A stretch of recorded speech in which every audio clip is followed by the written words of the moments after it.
Well, good evening. Good evening, the viewers of Rokani Media Football. This is the Football News Show coming in through in the 4th of May, 2024 to obviously discuss things concerning Arsenal. We are having Sandro Tonali. We are having Kelechi Iheanacho, you know very well that he really plays for the side of Leicester City, promoted to the side of the Premier League. And we're going to talk about Bernardo Silva coming in to obviously give them a very huge go into the mix. Smash the like button, comment and share. If at all you're watching us for the very first time, endeavor to subscribe to this channel so as not to miss out on stories that we do upload in here on a daily. Hope you guys are really having a very good go today, and let's obviously keep it going up and down. And in the due course of really keeping it up and down, you guys are really required to obviously continue subscribing to this channel so as not to miss out on stories that we do have in here on a daily. Now, Pedro Neto is one of those people or players that has been hugely linked to Arsenal. The man responsible for obviously breaking the story way back in 2022, this summer, that Arsenal we are going for Pedro Neto. David Austin has gone ahead obviously coming through and really have something to say about this. You get? And we are going to be discussing Pedro Neto to the full pelt. And we are obviously going to call upon for your interaction into the live chat onto whether you would go for Pedro Neto, All Olise, Leroy Sen, Gerard Bowen, and all those players that Arsenal have been linked to, Nico Williams, and very many others, because Arsenal has been linked to very many players who play onto the right wing, either with the right foot or left foot. Very many have gone ahead to be linked to the side of Arsenal, and I want to see how you people vote into the polls. Musimenta Frank, you told me thanks RD for your updates. Thank you for obviously keeping this channel also, and I just love you, and I'm in love with you. And I tell you today, I think for the very first time, I've gone ahead to say we are going to be putting out 5 stories. And I think today we are going to hit that milestone. This is the 4th video of the day. After this live video, I'm going to really give you 1 hour and then record 1 video and upload it. You'll find it onto the video section. We started off with Joshua Kimmich, Barcelona's priority. Then the match preview of Arsenal versus Bournemouth. Then Arteta passing Julian Timber fit to play against Bournemouth. That was another huge video that I was gonna hit obviously enjoy lots and lots of viewership from you people who really support this channel to the fullest. So where are we? So let's obviously start it off by thanking God for the gift of life, the Muslims, Barakallahu Fikum, and let's get straight into these stories. Let's see close to 500 likes smash in this video and see how we will really unfold at the end of the day. So the 5th video is gonna be uploaded an hour after this live comes to an end. Right now, let's obviously have a huge talk about David Austin. He was really having what we call a Q&A today via The Athletic, and he was asked about Pedro Neto linking him to Arsenal. This is what he had to say. He said, Arsenal have long wanted depth competition in the wide forward positions, and we have reported on their interest in Pedro Neto. Given his injury record and unlikely price, this is not a deal I would imagine is a priority for them this summer. Now, David Austin is the man responsible for obviously breaking the story that Pedro Neto to Arsenal is a deal that Arsenal are really looking at. That was in the summer of 2022. Remember, after missing out on Rafinha when he decided to go to Barcelona and snubbed Arsenal, they were like, let's obviously go in and get in a player called Pedro Neto. But looks like it never went on as planned because Arsenal never had enough money, as Wolverhampton Wanderers by then were calling in for huge amounts of money. And the amount of money that they are calling in for, was really huge. I think they are talking about north of 60-70 million pounds. And Arsenal were like, there is no way we are obviously going to really even put in a bid for Pedro Neto. But every summer, every winter transfer window, Arsenal has been linked to Pedro Neto. The big question is there need for a Pedro Neto-like player at the club of Arsenal? I'll tell you, need is there. Why? Some games, Saka ghosts, I tell you. And you'll need a player to obviously put in competition, because there is no way Saka is going to reach his maximum when he doesn't have competition. That is it. Competition makes players better. I told you at the beginning of the season that when you look at the player called Jakub Kiwior, he's going to put up a high level of competition to Gabriel Magalhaes. And when Jakub Kiwior came in through and played very well in the dying games of last season, Gabriel Magalhaes had to improve on everything he thought that was really lacking in his talent, and he went ahead to improve. And you've gone ahead to see to it that Gabriel Magalhaes has gone ahead to find himself playing very well this season than how he played last season, and he is one of the best central defenders in the world right now, especially in the Premier League, because the Premier League is the best league in the world. So that's what competition gives you. Look at how players like Declan Rice, Jorginho, Thomas Partey are really performing, because they know that competition is stiff. Left forwards of Arsenal, Martinelli, Trossard, Reece Nelson, the competition is stiff. That has going to hit to push Trossard to scoring 15 goals this season. That's what competition really brings at the club. And look at Gabriel Jesus being benched by Kai Havertz, who is really scoring goals for fun. In the last 13 games, he has going to hit to have 11 goal involvements. That is Kai Havertz for you. So if you really examine all that and put on your lenses very well, a question is posed to you. Does Arsenal need a Pedro Neto-like player? The answer is yes. Arsenal needs a Pedro Neto-like player. Why? Because 1, Saka needs competition. 2, Saka needs to be rested. 3, Saka is not a press-resistant player that will obviously come in through and really put in a very huge shift into the mix. So you need a player who can act well in tight spaces, and Pedro Neto is the guy. He's faster than Saka. They are almost in the same age bracket. Saka is going to be making 23, I think, this year, if I'm not mistaken. Then Pedro Neto is 23, 24 years of age. So if you're having two players like that competing at the same wavelength, it will obviously awaken Bukayo Saka and get to know, all right, I should get to another level. I think I was on this channel and I really recited what made Ronaldo great. Ronaldo Cristiano reached an extent when he got to know that, all right, I'm okay. He came in through at Man United, I think in 2003, you get? And he had gone ahead to become, one of the best players in the world by then. And he was like, all right, I should obviously come to understand that it's okay with me. No one can get me out of this position. Now, what Ferguson did was to go to Sporting Lisbon. He got a player younger than Ronaldo, and he could obviously do exactly what Ronaldo did. You get? And when Nani came in through, that gave Ronaldo a competitive edge, and Ronaldo had to up his game to really scoring close to 42 goals a season. Combined in the Premier League, Champions League, FA Cup and Carabao Cup, he scored 42 goals. And to score 42 goals in the Premier League way back, it wasn't something normal. It was really something unusual. But it was courtesy of getting in Nani to obviously come in and compete with Ronaldo. So if you want to see Bukayo Saka perform better and exceed those levels and really hit the ceiling that you want him to do, Arsenal needs to get in a player who can come in through and obviously force him to really doing more and more and more and more. That is it. It's going to be a very healthy competition at Arsenal in that competition. And I would love to see Pedro Neto benching Saka. When Saka is having bad games, he goes on the bench and Pedro Neto comes in through to play.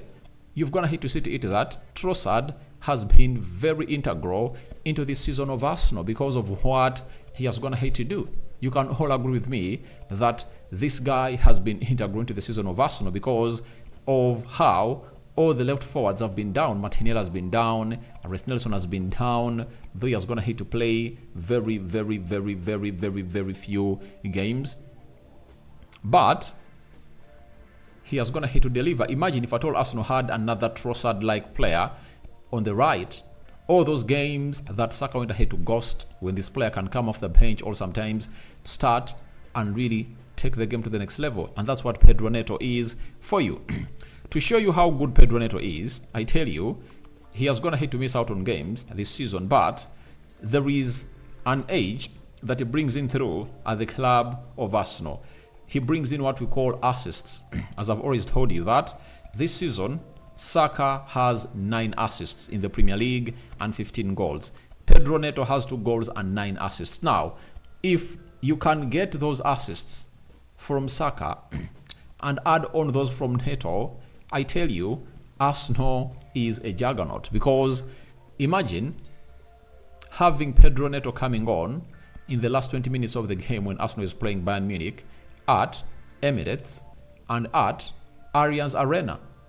You know what that means? He has pace, he can shoot, he puts in some good balls, he's good at set-piece delivery. That means a lot for the side of Arsenal. So, I think he's one of those players that Arsenal should go in for. But the journalist that was going to put out this story has said there is a very huge red flag onto Pedro Neto coming in through to play for the side of Arsenal because of his injury record that has gone ahead to obviously worsen. Yep. Because this season, remember, this season started in 2023, right? And it started 2023 August. Then he played for August, September, and oh my God, he was out. That means he was not available. He was there when the season was starting, but he was there for August and September, towards the end of October, meaning that he was there for 3 months consecutively.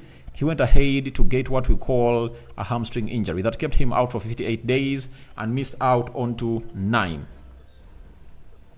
He missed out onto 9 games. And he went ahead to get a hamstring on the 10th of March.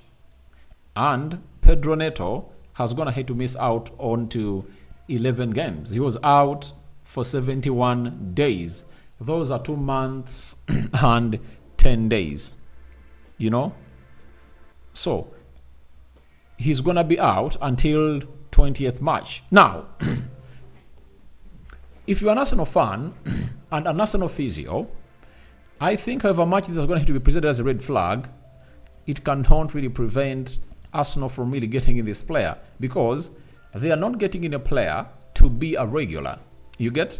They are getting in a player to obviously come in through and really represent, not to the fullest, but to obviously be there. Because on his average, he averages 20 games in the Premier League. I think if Pedro Neto can be available for 20 games in the Premier League, it's okay for Arsenal.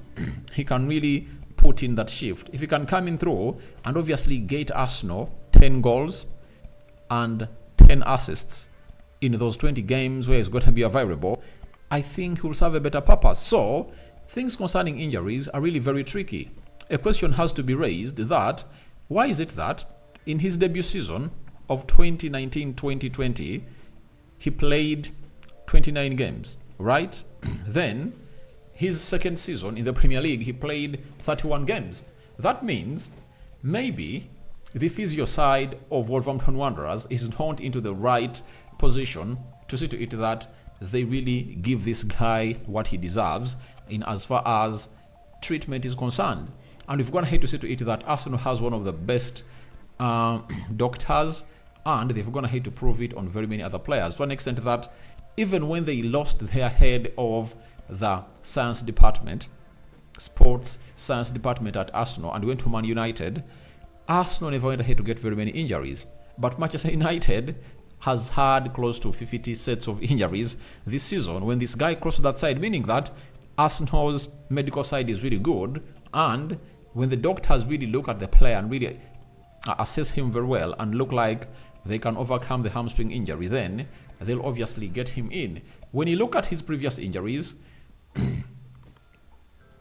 he had an ankle injury, knee injury, muscle injury, calf injury. So one of the repetitives is a hamstring injury. He has had 2 hamstring injuries, right?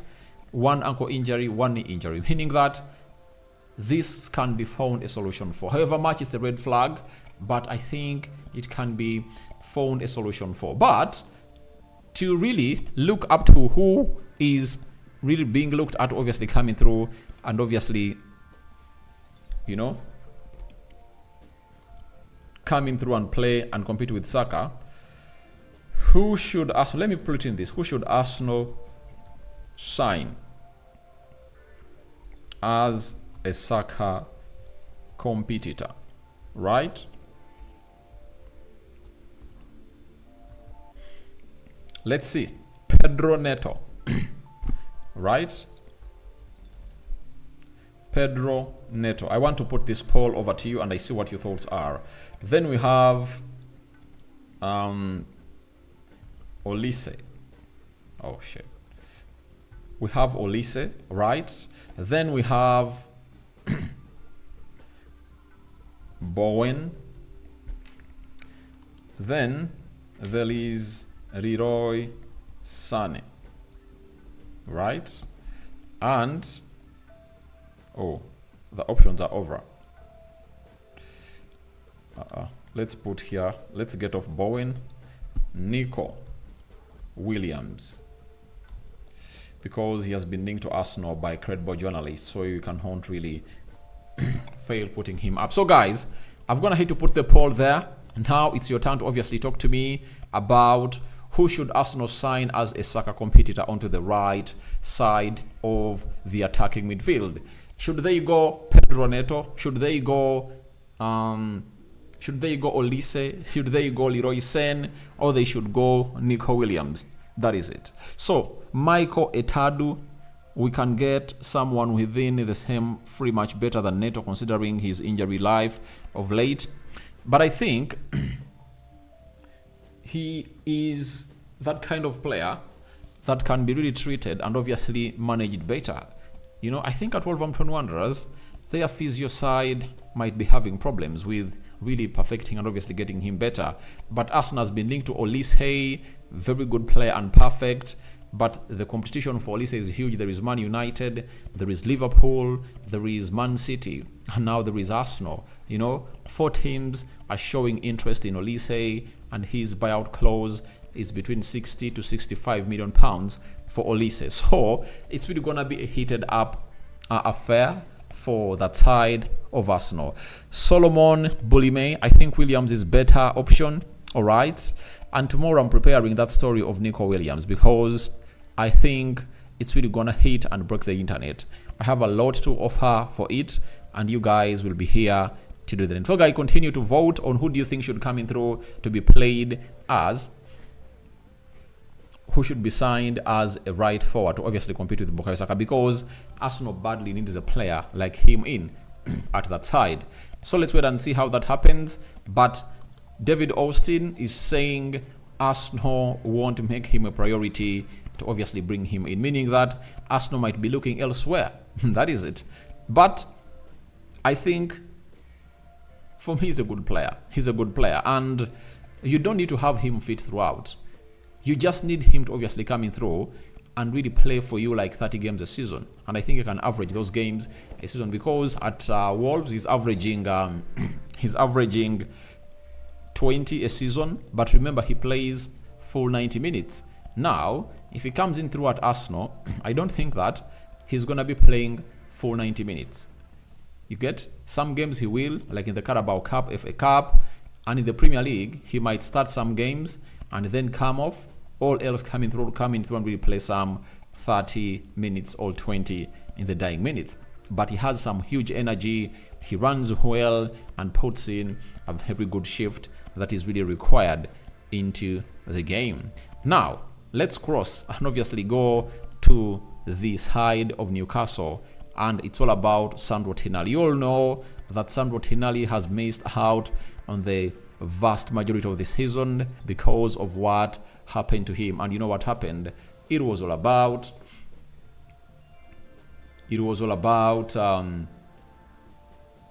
it was all about betting in Italy.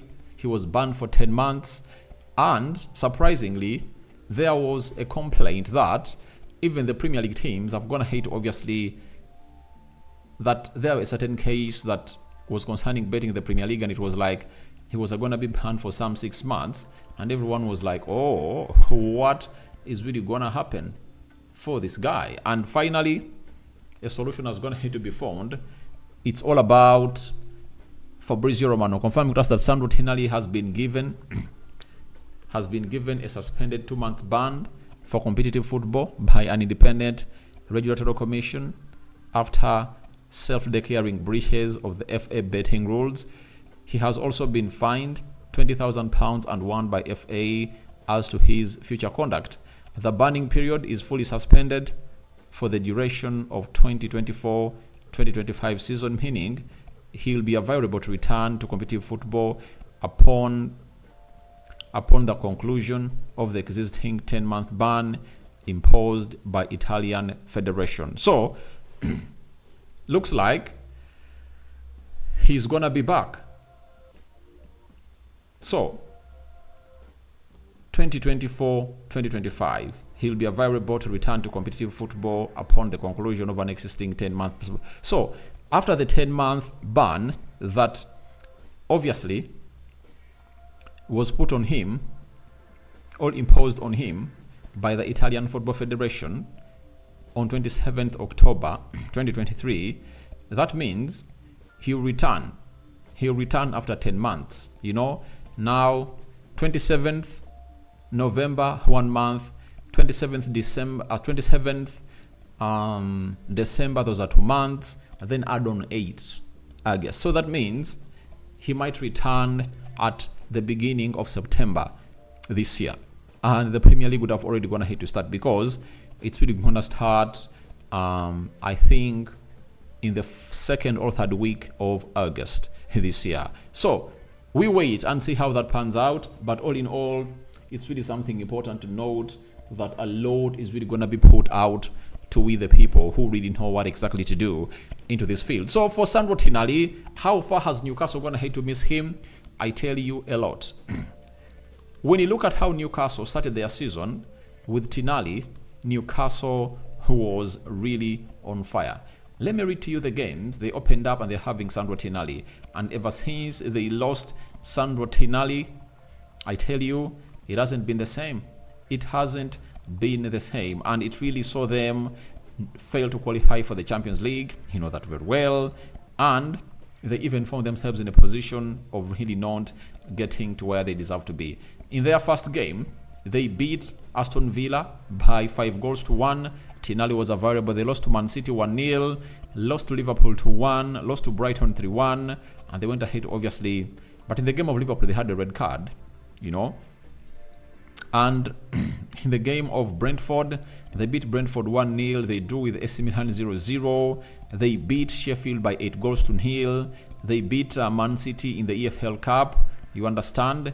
All those games, Sandro Tonali was available and was playing in that midfield with Bruno Guimaraes. They beat Burnley by 2-0. They beat Newcastle at home in their first ever, I think, since 2003, hosting the Champions League. They annihilated PSG, a team that is in the semi-finals of the Champions League, by 4-1.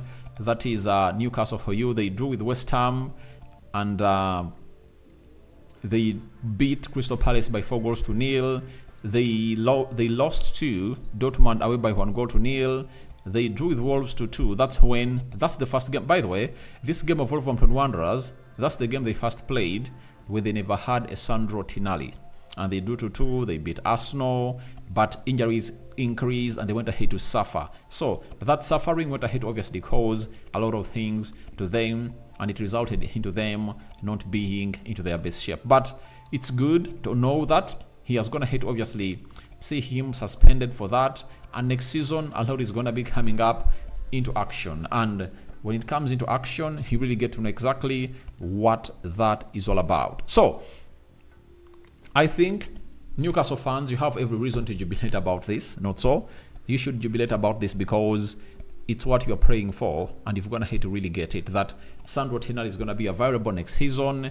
And I think from the 1st of September, he's going to be ready to obviously play. He's training with the side of Newcastle. I've always going to hate to see the photos being posted by the side of Newcastle. The guy is always there and is running the show. Continue to go into the live chat. Vote for who do you think is really going to be the man responsible to really get into the mix to obviously compete with the man called Bukayo Saka next season. So for Newcastle, I think that will give them a go of really getting Bruno Guimaraes out of that team, because they know at least they'll be having Sandro Tonali, who can play as a CDM, right? Then Joe Wellington can play as a box-to-box midfielder, you understand? And and they can obviously get in one more midfielder to obviously come in through and replace Bruno Guimaraes, because Bruno Guimaraes is wanted by teams like Arsenal and he has a buyout clause of £100 million. If you get Bruno Guimaraes out of the team of Newcastle for £100 million, you can easily get in a player like Amadou Onana for £50 million, and obviously get in another player in another position that can obviously help that club, because Newcastle needs to reinforce. I know they're going to be playing in Europe, either in the UEFA Europa League or the Conference League. That's where they're going to be really playing as a side of Newcastle. So they need a lot to obviously come into the mix. So after that, let's go to Iheanacho. You know him very well, at Man City to Leicester City, and he's finally back into the league. And the Football Insider have told us that Aston Villa want to sign Kelechi Iheanacho as a backup striker for Oli Watkins. The Leicester forward will become a free agent this summer as it stands. So his contract has gonna hit obviously come to an end. So if his contract has gonna hit to come to an end, there are all aspects linking him to leaving the side of Leicester. Looks like he's not willing to obviously play for Leicester again. And if I told you Aston Villa, you get yourself a very good player, because he has the Champions League experience, and them going to play in the Champions League, because I think if I told Aston Villa will win a game tomorrow, I think they're going to be playing on Sunday, they'll have gonna hit to qualify for the Champions League. Now, Iheanacho is that kind of player that has gonna hit obviously coming through and really put in a very good shift into the Premier League, and will be remembered as one of those players that have gonna hit to obviously put in a very huge shift into his season. When you look at what he has gonna hit obviously offer in the Premier League ever since he started playing for the side of Leicester City,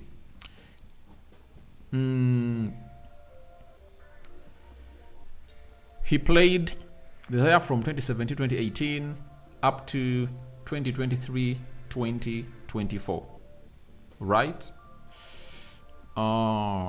Yeah 2023-2024, that was in the Championship. And we have to look at his season into the Premier League. 2017-2018, 21 games, 3 goals and 3 assists. 2018-2019, 30 games, 1 goal and 3 assists. 2019-2020, 5 goals and 3 assists. 2020-2021, it was his best. He played 25 games, scored 12 goals and put up 2 assists. So he went ahead and obviously played 2021-2022, 26 games, 4 goals and 5 assists. Last season, that saw them relegated to the Championship before they returned, he played 28 games, 5 goals and 5 assists. I think with the quality of players that he's going to be playing around with at the side of Aston Villa, he'll obviously score goals, because he's a press-resistant striker. He'll get you everything that you deserve into the abundance that you want it to be in. So I have a feeling that all what they have to do is to really get in a player called Iheanacho at the side of Aston Villa to obviously come in through and compete with the Morgans of this world and do Duran, you get? And the beauty of him is that he's a versatile player. He can play as a central attacking midfielder. if you're gonna hate to see Aston Villa, they're gonna hate to play McGuinn into that position very many times, and I don't think that he's the best player to play behind Oli Watkins. I tell you, you get Iheanacho to play behind Oli Watkins, you'll enjoy what he does. You know, he can also play as a right attacking midfielder. He can play as a left attacking midfielder. So they're getting in a versatile player for free, and I think he's really gonna be doing the best. One will ask me, Rokani, you're talking about the Premier League. What was his form like into the Championship this season? In the Championship, he has gone ahead to play 22 games, 5 goals and 1 assist. You know, his delivery has been really low and banger average, because when you look at Leicester City, you know, goal scorers in 2023-2024, the list has the following. Jamie Vardy has gone ahead to score 18, right? Jamie Vardy had 18, right, in 34 games. Then Steven Mavididi had 12 goals and 2 assists. 12 goals in 39 games. In 45 games. Kieran Drozobrihal, 12 goals in 44 games. Patson Daka came in through. He was 4th, you know. He scored 20 goals and he played he played 20 games, 7 goals, 0 assists. Fatau Ishahaku, 39 games, 6 goals and 5. Then Casey McTear, 22 games, 6 goals and 6 in there for you. Then Kelechi Iheanacho, he went ahead obviously coming through and really play 22 games and 5 goals plus 5 assists. That is it. So he's placed 1, 2, 3, 4, 5, 6. So looks like he's not in good terms with the manager. And for Leicester City, they'll be making a very huge loss. You cannot really let a player of that caliber really live on a free. You'd like to see to it that you get in some huge amount of money to obviously capitalize onto your plans. But wait and see how he's really going to be coming in through to make his decision to join Aston Villa. But I know it's a very brilliant decision to be made to join Aston Villa, because Aston Villa is really one of those teams that you always want to obviously have at your beck and call. So that is it for Iheanacho, and obviously let's summarize this live video with a story coming in from Bernardo Silva talking about David Silva. When I played versus him with Monaco, when we played Man City, I remember asking for his shirt. He was a bit of an idol for me at that time. To join Man City and be able to play with these kind of players was a great opportunity. David Silva was really a player who had a lot to offer to the game of football. And for everyone who really missed out on him, then you really missed out on a very good player. But I think most of you have gone ahead to watch the game of football this season. You've gone ahead to watch David Silva, and he had a very good goal in there for you. What really put him off the game of football was simple. He got an ankle injury and was playing for Real Sociedad, and he was like, I cannot really undergo a surgery at this age of mine, because he was 37 years of age and said, all right, at 37 to obviously undergo a surgery because of still wanting to play the game of football, I'm not gonna be doing that. That is what he went ahead to say. But at Man City, he was one of the best players I've ever gone ahead to see play into that midfield. He gave it life. They signed him from Valencia and they brought him to Man City, and he was at Man City from 2024 to 2020. Those are close to 6-7 years are the years he spent at Man City. And he played there for the season of 2024 to 2014, 2015, 32 games, 12 goals and 7 assists. That's the player we're talking about. 2015, 2016, 24 games, 2 goals and 11 assists. 2016, 2017, 34 matches, 4 goals and 7 assists. 2017, 2018, 29 games, 9 goals and 11 assists. 2018, 2019, 33 games, 6 goals and 8 assists. 2019-2020, that was his last season at Man City. 27 games, 6 goals, and 10 assists. You know, he almost averaged 10 assists a season in the Premier League. That was really huge for him. Also played in the Champions League, and at Real Sociedad, he played there for 3 seasons. 2020, 2021, he played 21 games, 2 goals and 5 assists. In 2021, 2022, 25 games, 2 goals and 4 assists. 2022, 2023, a season that capped his football career. He played 28 matches, 2 goals and 5 assists. That is David Silva for you, and he's going ahead to retire. One of the best, was part of the team of Spain that went ahead to obviously win the World Cup. He was really a joy to watch. If at all you enjoyed flamboyant players, he had the trickery, press resistant, and he could do everything that you want a midfielder to do. Now, let me obviously end this poll and see what your thoughts are about it. I've gone ahead to end it. How have you guys gone ahead to vote?